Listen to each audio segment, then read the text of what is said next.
he wanted to give a side of what he considers to be one of the dumbest laws on our books. And he said if you were around in the 60s, that you may remember, you may enjoy it, if you can remember what happened during the 60s. Those of you that still have your minds. And he said, so be open-minded and have some fun. Let's discuss some pot. And remember, he says, what is said in Toastmasters stays in Toastmasters.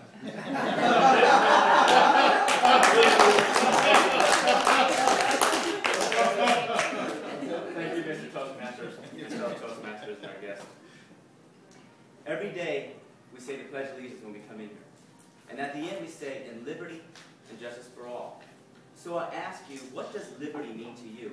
We all can have different interpretations of what it means. But to me, it means liberty consists of doing what one desires, so long as you don't hurt other persons or property. I'm here to talk to you about why I think marijuana should be legalized. It's not whether you want to smoke it yourself or not. That should be your choice. It's not whether or not everybody else should smoke it or whether you think someone else should smoke it. The question is, does the fact that marijuana is illegal, does it stop people from using the drug pot? Did you know we spend $30 billion of your tax money trying to stop just marijuana alone? If you were to take a $100 bill and stack it so it equals $1 billion, that'd be as high as the Empire State Building. That's just an example of $1 billion. So does putting people in jail really stop those from smoking marijuana? Does it cure the problem? A man by the name of John Harvick said, don't do drugs because if you do drugs, when you go to prison, it can be really expensive. Do you remember the thing called Prohibition? Do you recall that? Do you know that during Prohibition, alcohol consumption actually went up? Crime went up. Who remembers Al Capone? The most notorious person for bootlegging. You know what Al Capone said? He said, all I ever did was supply and demand. That was pretty popular. And he went to jail for what? Tax evasion. The tax money and all of the money they spent to go after him, they couldn't even get it for bootlegging. Mark Twain, the beloved Mark Twain, even said, Prohibition only drives drunkenness behind the doors into dark places and does not cure it or diminish it.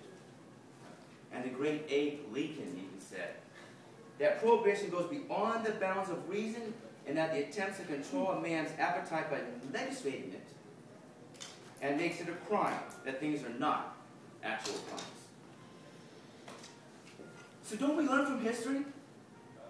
Don't we learn from Prohibition? William Hegel from France said that what we learn from history is that we do not learn from history. So the government, in my opinion, needs to stay out of the drug. And so do the lawyers. They need to stay out of it and stop making laws. Laws don't do anything.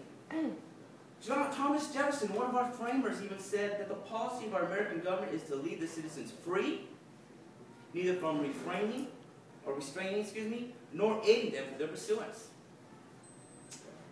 So the government has no right to personalize, in my opinion, or dictate personal morality and then legislate. Because it just doesn't work. Do you remember the old "do not say no" from Nancy Reagan?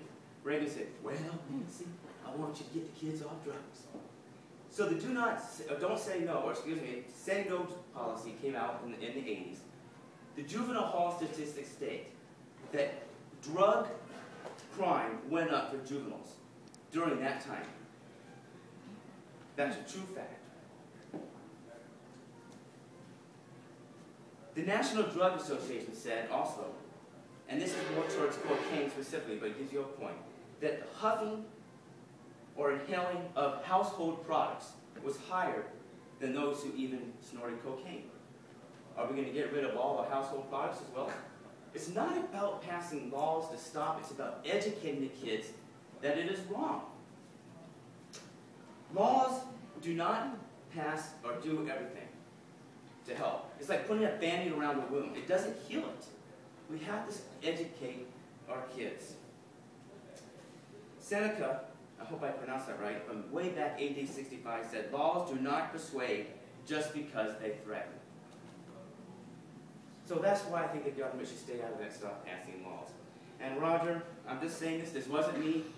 But one man said, the minute you read something that you can't understand, you can almost sure it was written by a Lord. I didn't say that. Will Rogers said that.